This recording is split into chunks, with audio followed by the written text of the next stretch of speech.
मेरा बाप ने मुझे इज़्ज़तदार तरीके से पाला, मुझे कोई हराम तरीके से पाल के बड़ा नहीं किया। कि मुझे यहाँ पे कहा जा रहा है कि नऊज़ुबिल्लाह धंधे करके कि अल्लाह माफ़ करे, यहाँ तक 1 साल गुज़ार लिया इसने।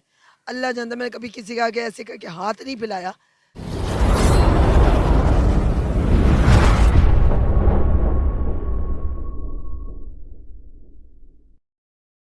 अस्सलाम वालेकुम प्यारे नाजरीन, मैं ਤੁਹਾਡਾ ਆਪਣਾ ਆਰ ਕੇ ਰਜ਼ਾਕ ਤੇ ਤੁਸੀਂ ਵੇਖ ਰਹੇ ਹੋ ਆਪਣਾ ਰੰਗ ਟੀਵੀ।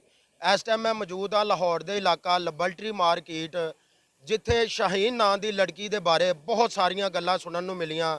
ਸੋਸ਼ਲ ਮੀਡੀਆ ਤੇ ਔਰ ਜਿਹੜੇ ਵੈਬ ਚੈਨਲਾਂ ਤੇ ਮੁxtਲਿਫ ਲੋਕਾਂ ਨੇ ਬਹੁਤ ਸਾਰੇ ਸਵਾਲਾਤ ਕੀਤੇ, ਬਹੁਤ ਸਾਰੇ ਇਲਜ਼ਾਮਾਤ ਲਗਾਏ ਸ਼ਾਹੀਨ ਨਾਂ ਦੀ ਲੜਕੀ ਦੇ ਉੱਤੇ। ਤੇ ਅਸੀਂ ਉਸ ਸ਼ਾਹੀਨ ਨਾਂ ਦੀ ਲੜਕੀ ਦੇ ਕੋਲ ਮੌਜੂਦ ਹਾਂ, ਕੋਸ਼ਿਸ਼ ਕਰਨੇ ਆ ਜਾਣਨ ਦੀ ਕਿ ਜਿਹੜੇ ਉਹ ਇਲਜ਼ਾਮਾਤ ਲੱਗੇ ਨੇ ਉਹਨਾਂ ਦੇ ਵਿੱਚ ਕਿੰਨੀ ਕੁ ਸੱਚਾਈ ਹੈ। ਮੈਨੂੰ ਇਹ ਦੱਸੋ ਕਿ ਜਿਹੜੇ ਤੁਹਾਡੇ ਉੱਤੇ ਮੁxtਲਿਫ ਇਲਜ਼ਾਮਾਤ ਲੱਗੇ ਨੇ ਕਿ ਤੁਸੀਂ ਜਿਸਮ ਫਰੋਸ਼ੀ ਕਰਦੇ ਹੋ ਜਾਂ ਨਸ਼ਾ ਵੇਚਦੇ ਹੋ ਜਾਂ ਨਸ਼ਾ ਕਰਦੇ ਹੋ ਕਰਵਾਉਂਦੇ ਹੋ, ਇਹਦੇ ਵਿੱਚ ਕਿੰਨੀ ਕੁ ਸੱਚਾਈ ਹੈ ਔਰ ਕਿੰਨੀ ਕੁ ਸੰਜੀਦਗੀ ਹੈ ਇਹਨਾਂ ਗੱਲਾਂ ਦੇ ਵਿੱਚ? इस बात पे कोई सदाकत नहीं है, कोई सच नहीं है, सारी पब्लिक को झूठ दिखाया जा रहा है मेरे बाप। मैं अल्लाह जानता आज भी यही पे मुँह पे कर रही हूँ कि मैं एक इज़्ज़त बाप की औलाद हूँ। मेरा बाप ने मुझे इज़्ज़तदार तरीके से पाला, मुझे कोई हराम तरीके से पाल के बड़ा नहीं किया। कि मुझे यहाँ पे कहा जा रहा है कि नऊज़ुबिल्लाह धंधे करके कि अल्लाह माफ़ करे, यहाँ तक 1 साल गुज़ार लिया इसने। अल्लाह जानता है मैंने कभी किसी के आगे ऐसे करके हाथ नहीं फैलाया।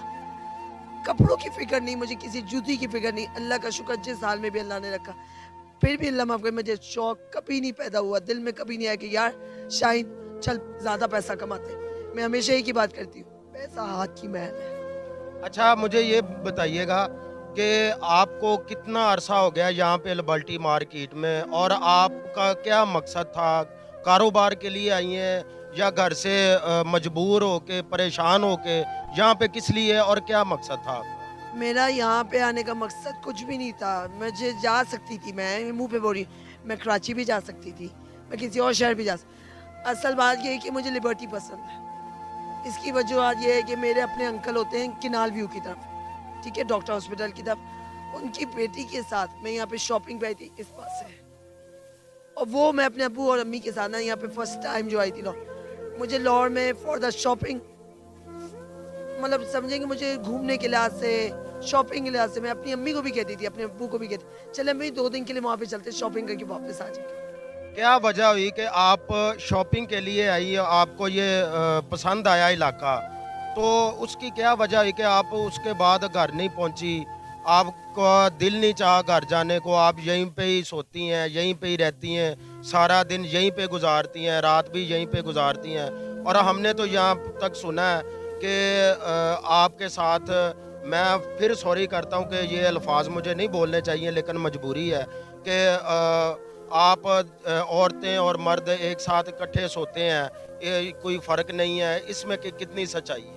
आप खुल के बोल दो ना, पब्लिक के सामने कोई बात। आप हमारे मुआशरे की औरत हैं, मैं भी। मुझे कहा गया, यहाँ पे मुझे कहा गया, मुझे किसी ने ये नहीं देखा, मेरे ऊपर छूटते इल्ज़ाम लगाती है कि अल्लाह माफ़ करे, नऊज़ुबिल्लाह मैं धंधे करवाती हूँ, करती भी हूँ।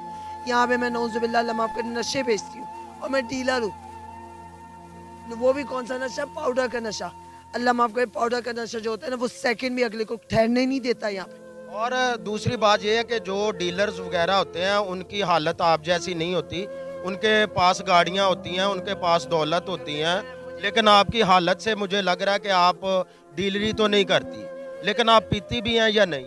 नहीं, पीती भी नहीं। मैं उल्टा चालू हूँ। सादा सिगरेट की बात की थी मैंने, कल भी इंटरव्यू में यही कहा था। उन्होंने कहा कि आप मुंह पे बोल दें, इस चीज़ को मुझे बचपन से नहीं लगी। प्यारे नाजरीन, बात यह है कि कोई भी इल्ज़ामात लगाना, कोई भी यहाँ से पकड़ के बात कर देना, ये अच्छी बात नहीं है। बात अगर आपने करनी है तो पहले उसके बारे में पूरी तहकीकात करें, पूरी वेरिफिकेशन करें। अगर किसी बंदे या बंदी के ऊपर इल्ज़ामात लगने चाहिए, अगर वो आपको पूरा उसका एक प्रूफ मिल जाता है कि ये बंदा या बंदी गलत है, तो फिर आप पूरे जोश के साथ और पूरे एविडेंस के साथ उस पर इल्ज़ामात लगाएं, उसके ऊपर कानूनी कार्रवाई करवाएं। आप ज़ाती रंजिश के लिए या अपनी पब्लिसिटी के लिए किसी गरीब और मजबूर लाचार शख्स पर आप इल्ज़ामात लगाते हैं, तो आप उसके भी देनदार हैं और अल्लाह के भी आप देनदार हैं। तो इसी तरह आपको शाहीन की कहानी हमने उसी की ज़ुबानी सुनाई। उसका कहना था कि ये जो सारे इल्ज़ामात हैं बिल्कुल बेबुनियाद हैं, बिल्कुल झूठे हैं। मैं एक अल्लाह की बंदी हूँ, अपनी ज़िंदगी बसर कर रही हूँ अपने तरीके से। तो हर इंसान को अपने तरीके से ज़िंदगी जीने का हक़ है। कोई इंसान ऐसा नहीं कि जो हमारी मर्ज़ी से या हम आपकी मर्ज़ी से ज़िंदगी जिएँ। हर इंसान को अपनी मर्ज़ी से ज़िंदगी जीने का हक़ है। तो वो शाहीन जी रही है, तो इसको जीने दें और ख़ुद भी जिएँ। इसी तरह हम आपको इंशाल्लाह किसी नई स्टोरी के साथ, किसी नए टॉपिक के साथ, किसी नई जगह पे मिलेंगे। तब तक के लिए दीजिएगा इजाज़त। अल्लाह।